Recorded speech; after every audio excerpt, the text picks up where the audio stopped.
So, this might be the nerdiest start to one of my videos ever because this outfit is straight up ridiculous. But I need to talk about Valheim.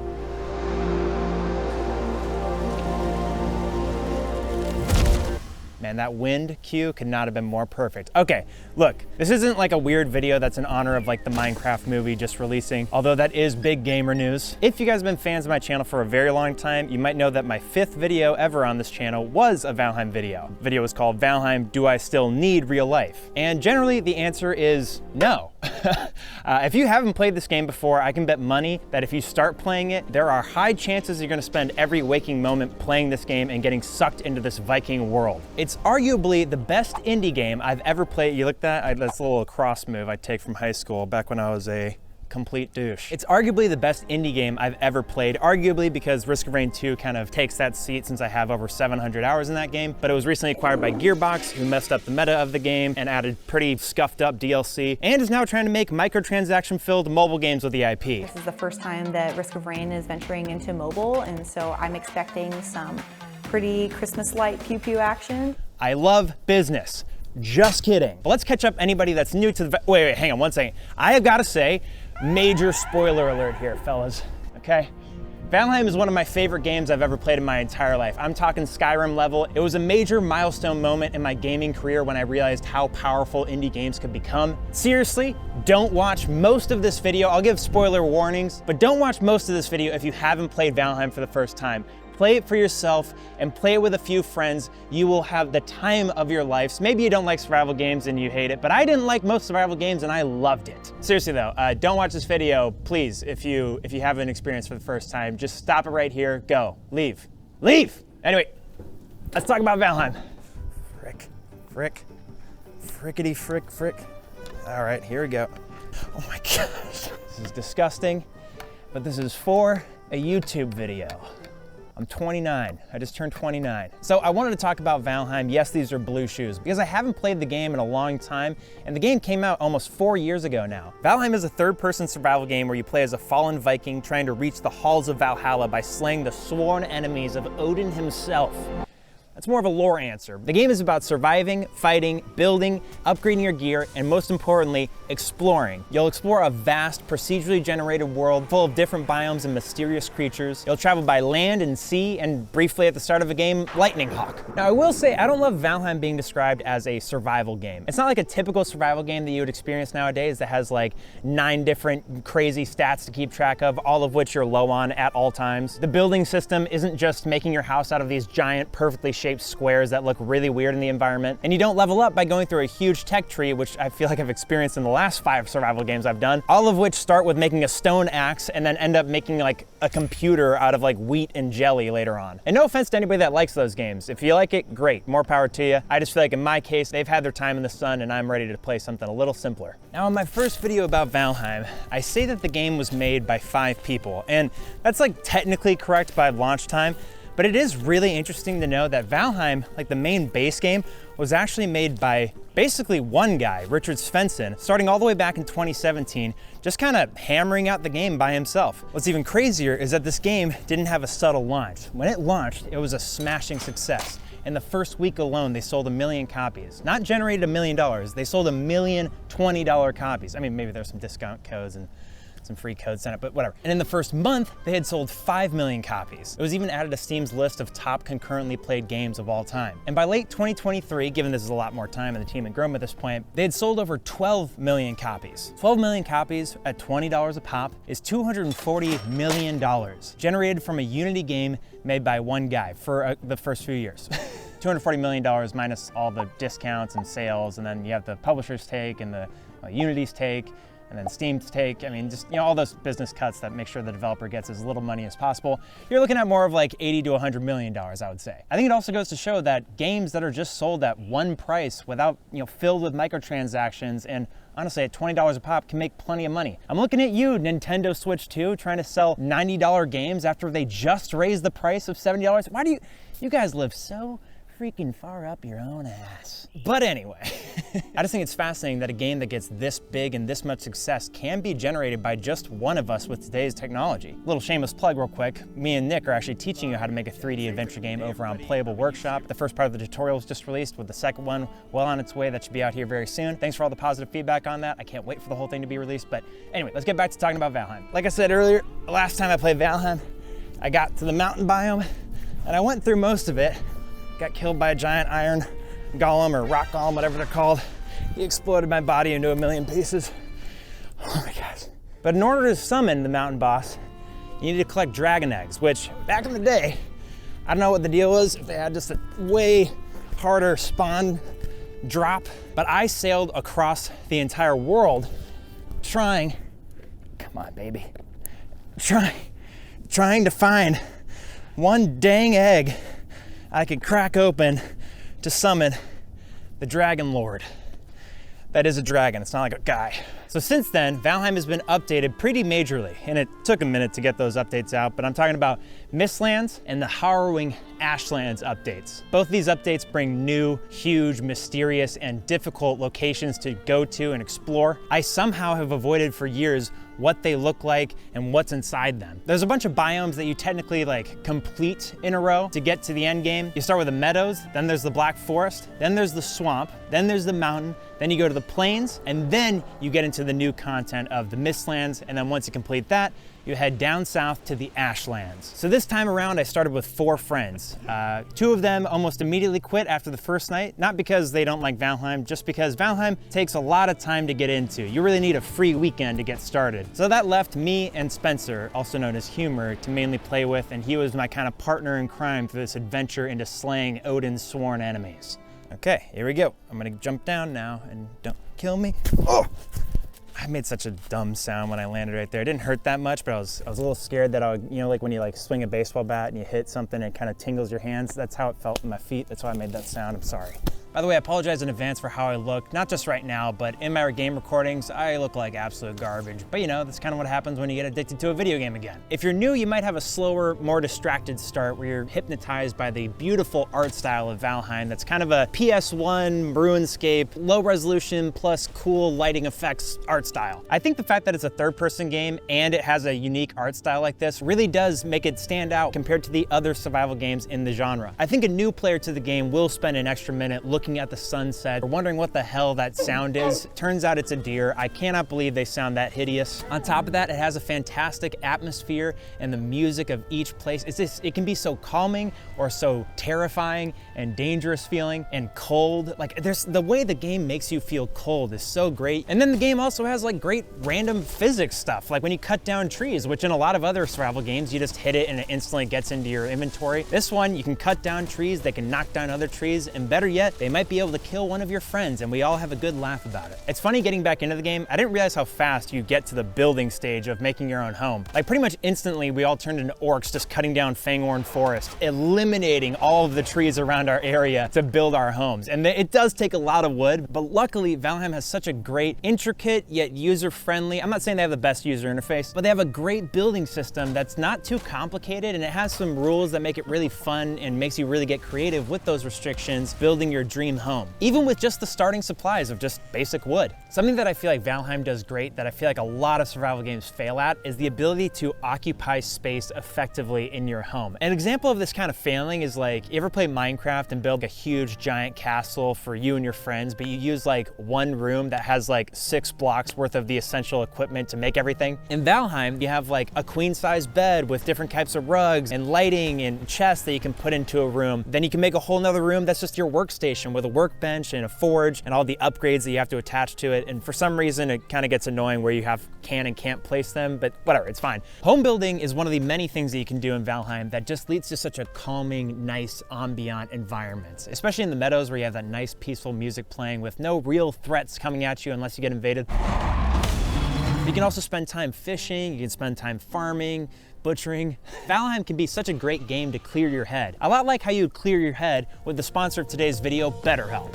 Hi, I'm Jack Sather, and I'm lonely. And today's sponsor, BetterHelp, can help you with that by matching you with a therapist to meet your mental health needs. On the reels, I deal with anxiety. It sucks. It's weird, it's hard to explain. And especially in today's remote world where everybody is isolated from each other, 9 to 5, tucked away from the wicked rays of the life-giving sun, working in their homes every day, not being able to meet anybody else, and billion-dollar companies breathing down our neck with our data to make sure that we're completely consumed by our phones and skibbity toilet content and celebrities on vacation, and every like 90 or so ads, somebody that you know that happens to be in Italy on a boat, how they make $60,000 a year. And to top everything off, every human creative venture is under threat of artificial intelligence. Yes, in today's world, it is easy to dig yourself into an anxiety-filled, cynical hole. But BetterHelp can match you with the right therapist today. Just fill out their questionnaire. In just a couple of days, you can get matched with a therapist. They're super careful about who they bring on to be a qualified therapist. 69% of people that use BetterHelp that struggle with anxiety say that their anxiety symptoms get better after just 6 weeks of using BetterHelp. With over 7,000 reviews and a 4.3-star rating on Trustpilot, BetterHelp is a platform you can trust. So let BetterHelp help you rule your anxiety today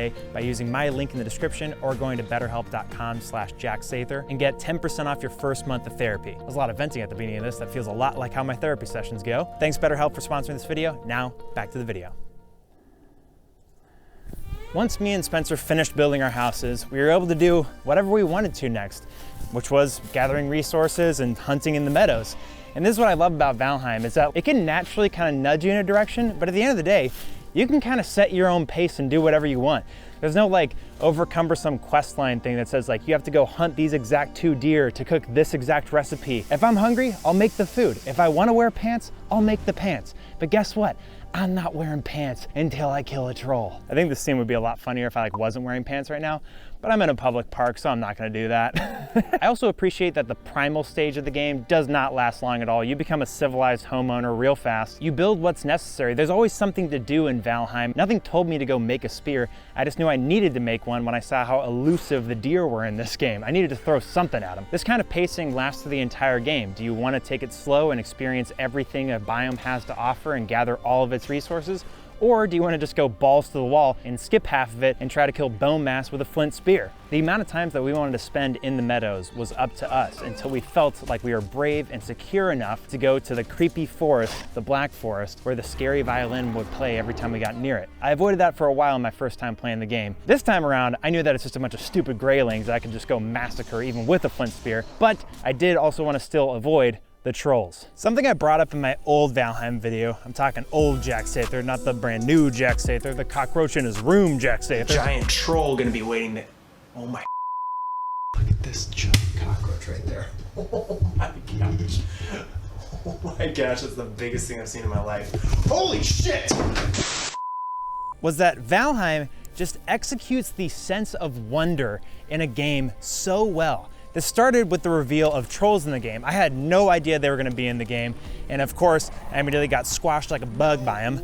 But there was like so many more countless reveals in the game that I could name off the top of my head. Seeing a friggin' sea serpent chase after our raft for the first time, or jumping on one of those floating islands that turns out to be alive as you're on it and it starts sinking and you're gonna drown trying to get back to your boat. I fought a werewolf in like an ice blizzard one time and it just looked so badass. There's just so many awesome moments waiting to be discovered in this game, and there's still more content to come. I can't wait. I know, they take a long time to make them, but man, at least it's quality over quantity. And that kind of leads nicely into one of the most exciting parts of Valheim, and that is getting to each biome's boss and slaying it like the monster. This is rubber, it's not gonna do anything. It is. I think they're monsters. Some of them cry when you kill them. No! Anyway, the first boss that you have to kill is Eikthyr, the deer god. Honestly, I killed him pretty quick. Had my morning coffee, slayed a deer god, not a big deal. Once you kill a god, you usually get a unique item for it. In this case, it was the antler that you get from Eikthyr, and you can turn that into a pick that has the durability of a dental floss toothpick. But it allows you to mine now, so you can go to copper veins and tin veins and get all their ore. That way you can smelt them into bronze, which allows you to make new weapons with it, like a bronze axe, which can now let you cut down fine wood and get new recipes and build new things. What I've described so far is the core game loop of Valheim. And honestly, I love every minute of it. Even the difficult parts, like mining. When you collect ore, it's really heavy and can make you over-encumbered super fast. So there's a couple ways of how you could traverse with them. One is just straight up hoofing it on foot, but that's like a ton of traveling, especially if you get deep into the Black Forest. I don't recommend that. Number two, you can do what's called portal cheesing or world hopping, which some players do, but there is a third option, and that is the way of the cart. I personally love the cart in this game, and I'm not even a Strand type game fan, but I kind of love the rough journey of getting a cart, taking it to a mine, filling it up with ore. The more ore you fill it up with, the heavier the cart gets. Come on, old blue! So it's the slower it goes. And also, did I mention the durability of the cart? It's basically held together by Elmer's glue, but I can tell you stories of the traversal I've been through with this cart. Just man versus machine, 1 human horsepower, going through the meadows, the swamps, and the plains. It will give you stories to tell and put hair on your chest. And when you get back from one of those journeys, I can't tell you how satisfying and honorable it can be. With that being said, Spencer would portal glitch occasionally, and he got miles ahead of me because of that. But that's the primary game loop of Valheim. You go to a new biome with your friends, you slaughter the enemies, you gather their resources, you upgrade your gear and your home until you feel like you're ready to take on the boss. You go and kill the boss, they drop a unique item that allows you to further progress in the game. You spend a lot of time organizing storage at some point in there, and then you travel to the next biome and rinse and repeat. Now, I didn't mention one crucial thing in that game loop because it's kind of its own loop in itself, and that is called the death loop in this game. You will most likely die over and over and over and over again in this game. Because what happens is, the first time you die, you usually have the best gear on you. So the second time you try to go get it, after your body is surrounded by crazy hard enemies in a very dangerous location, you're most likely gonna try to jump back in there, just barefoot with a wooden club, and die again, and again, and again, and again, until you finally nail a run somehow with avoiding every enemy and grabbing your loot, equipping it, and surviving again. Or maybe dying again in my case. Oh my... I was still stunned from the other Desquito. It is painful every single time you die in this game, but the reward is so much more satisfying the more risk you put into it. Sort of. After the first few deaths, it gets a little annoying, and I will say I've flown off the handle about this game. Oh my God! Oh. And yet it's the same game that gets me ridiculously calm. Should talk to my BetterHelp therapist about this. There are many ways you can die in Valheim. You can die fighting to your last breath, or you can die being ran down like a dog running out of stamina like me almost every single time I died, or slipping off a ladder.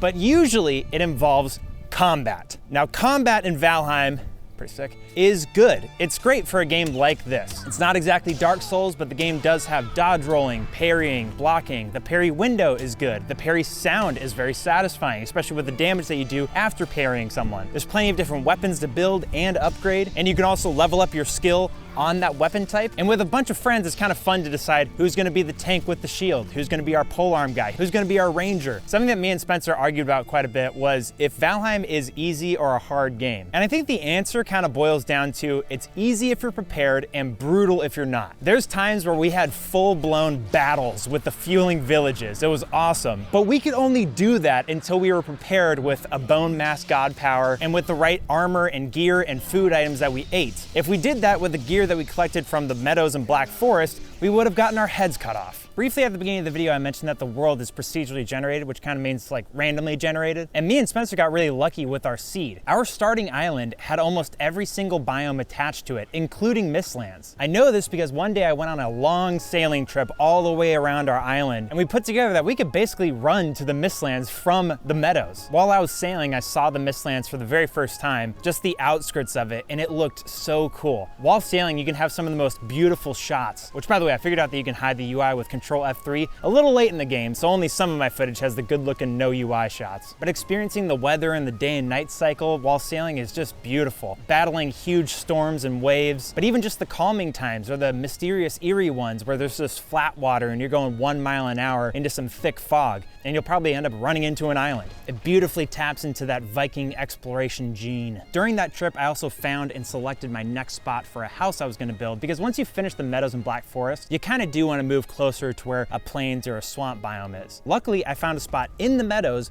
but on the edge of a plains biome, mountain biome, and swamp biome. It was pretty insane, so I made a little bungalow there. Once I got back from the sailing trip, we were ready to take on the second boss, the Elder. And I'll kind of rapid fire take you through me and Spencer's adventure up until the Mistlands. We slayed the Elder, once again, without a hitch. Oh my gosh. That gave us a swamp key, which meant we could now get into the swamp's green lit crypts, where you can gather a bunch of iron, fight a bunch of draugr, and kill a bunch of slimes. We gathered the iron, I carted it all the way back to the meadows, died about 7,000 times. Okay, I got untarred. No, a Deskito, are you fucking kidding me? We upgraded our gear, made some poison resistance potions, and we are now ready to fight Bone Mass. First, I needed a haircut and a bubble bath. Then I was ready. We went and slayed Bone Mass, once again, without a hitch.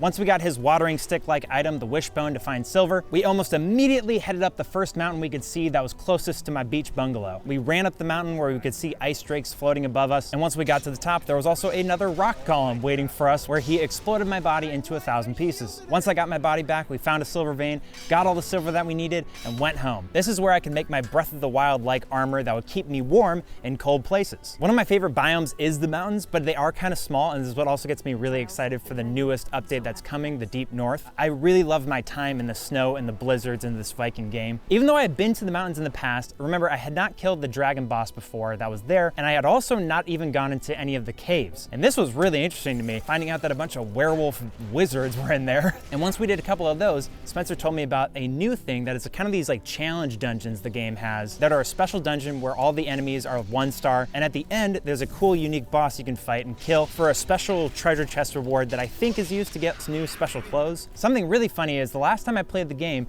I spent hours sailing around the world until I quit trying to find dragon eggs. This time around, I put like 1 foot into the snow and immediately found 3 dragon eggs. So once we gathered all the eggs, we summoned the Skyrim dragon boss, Moder, I think is what it is. We fought him on the side of a mountain, also went off without a hitch.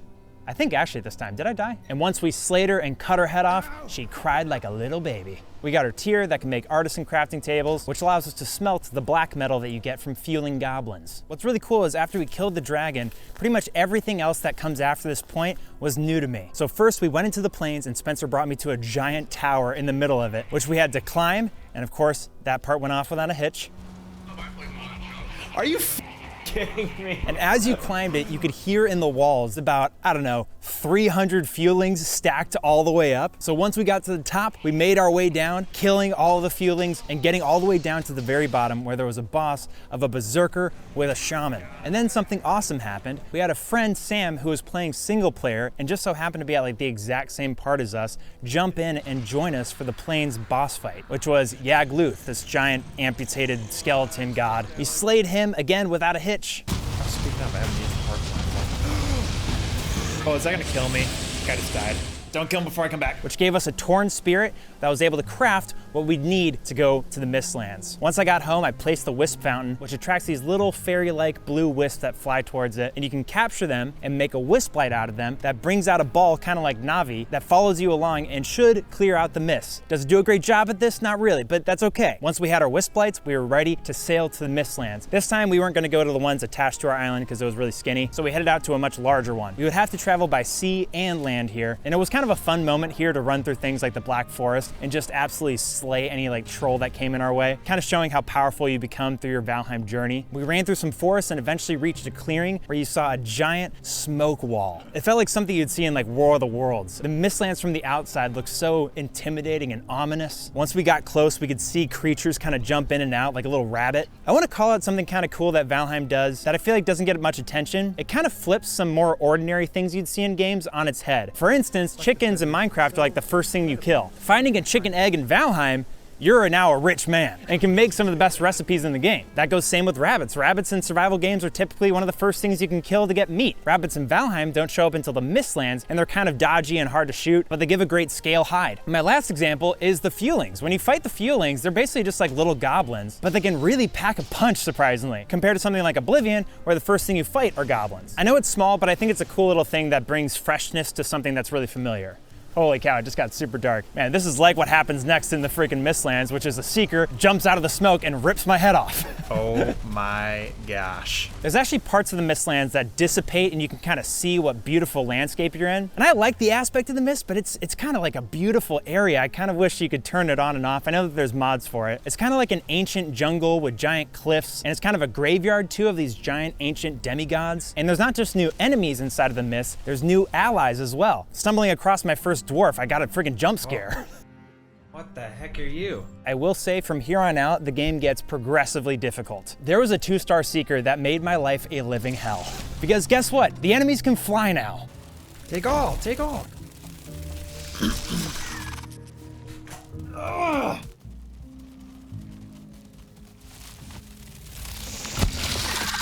But that didn't stop me, Sam, and Spencer. We climbed giant cliffs up into their infected crypts where we go to absolute war with the Seekers, killing hundreds of them.